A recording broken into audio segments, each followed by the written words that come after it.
Deolali camp येथील संतोष शर्मा नामक इसम अंबड आणि सातपूर MIDC परिसरातील विविध कंपन्यांचे व्हिडिओ चित्रीकरण करून कंपनी मालकांकडून खंडणी वसूल करत होता आणि जेव्हा शर्मा याची मजल हाताबाहेर गेली तेव्हा एका कंपनी मालकाकडून 3 लाखांची खंडणी मागितल्या प्रकरणी तक्रार अंबड पोलीस ठाण्यात दाखल झाली आणि गुन्हे शाखेच्या युनिट 1 च्या पथकाचे वरिष्ठ पोलीस निरीक्षक डॉक्टर अंचल मुदगल यांच्या मार्गदर्शनाखाली पोलिसांनी देवळाली कॅम्प येथून शर्मा याला ताब्यात घेतलं। या प्रकरणी चुंचाळे पोलीस ठाण्यात गुन्हा दाखल झालाय। सतीश शर्मा याने 30 ते 40 कंपनी मालकांना जीवे ठार मारण्याची धमकी देऊन खंडणी वसूल केल्याचे तपासात उघडकीस आले।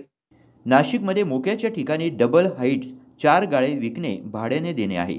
बँक, हॉटेल, एजन्सी, शोरूम, सराफ व्यवसायासाठी उपयुक्त। ठिकाण Srushti apartment, Vijay Mamata signal, Nashik Pune highway front. संपर्क 70 05 03 0037 98 90 21 82 24। कायद्याचा बालेकिल्ला नाशिक जिल्हा, कायद्याचा बालेकिल्ला नाशिक जिल्हा, कायद्याचा बालेकिल्ला नाशिक जिल्हा, कायद्याचा बालेकिल्ला नाशिक जिल्हा, कायद्याचा बालेकिल्ला नाशिक जिल्हा, कायद्याचा बालेकिल्ला नाशिक जिल्हा। प्रतिनिधी गुड्डू शेख, दिशा न्यूज, नाशिक।